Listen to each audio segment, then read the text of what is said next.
सामाजिक संगठनों में सामंजस्य कैसे हो। अभी आदरणीय रावत साहब ने संभवतः उसी तरीके के विषय रखे और उसी तरीके की बातें उन्होंने की। सामाजिक संगठनों का सामंजस्य कैसे हो। मैं विप्र फाउंडेशन के नाते यदि बात करूं तो पिछले स्थापना काल से 15 साल से मैं जुड़ा हुआ हूं और आज काफ़ी शिखर के पदाधिकारी हमारे बीच में बैठे हैं विप्र फाउंडेशन के। संगठन की यदि आप शुरुआत में ही देखें और वेबसाइट देखें तो हमने पहला विजन ये बनाया कि राष्ट्रीय एकता और सामाजिक समरसता सामाजिक संगठनों के बीच में कैसे, और यही हमारा उद्देश्य है। और उन्हीं उद्देश्यों को लेके आज 15 साल से ये संगठन निरंतर कार्य कर रहा है।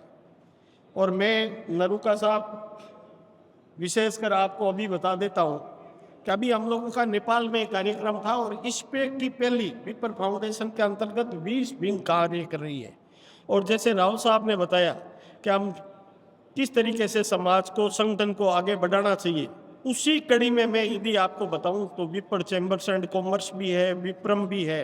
लेकिन अभी जो 20 विंगों के अलावा जो हमारी एक विंग जो नेपाल में पहली हमने शाखा गठित की, उस शाखा का मूल उद्देश्य यह था कि हम हमारे सारे संगठनों को साथ में लेके और दायित्व का निर्वहन कैसे करें। उसमें एक इस्पेक नामक संगठन हमने बनाया और नेपाल में पहली शाखा गठित की उसकी। और उसका जो मूल उद्देश्य है न केवल सामाजिक संगठनों के बीच में सामंजस्य हो, बल्कि उसका मूल उद्देश्य यह है कि हम सनातन का प्रचार और प्रसार कैसे करें। उस संगठन में जर्मनी में जो गठित हो रहा है उसमें राणा साहब अध्यक्ष बनेंगे, कहीं पे गहलोत साहब अध्यक्ष बनेंगे। कोई आवश्यकता नहीं है सनातन के अलावा हम करें। और शायद सामाजिक संगठनों के सामंजस्य में सबसे अति आवश्यक जो महत्वपूर्ण बिंदु है वो यही है कि हम जातीयता से ऊपर उठकर काम करें, जातीय संगठनों की तरह काम नहीं करें।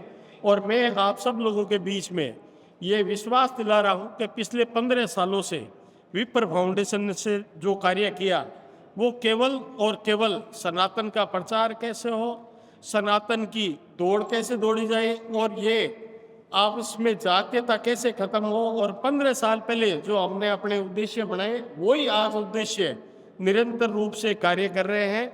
सामाजिक समरसता और जातीय गतिशीलता और उसके अलावा मुख्य उद्देश्य हमारा राष्ट्रीय एकता है। मैं नरूका साहब आपको इस मंच से विश्वास दिला रहा हूँ कि आप जो ये बेहतरीन कार्य कर रहे हैं, हमारा संगठन और मैं आपके साथ इस मिशन में कार्यकर्ता के भांति हमेशा तत्पर मिलेंगे। बहुत बहुत धन्यवाद और बहुत बहुत धन्यवाद।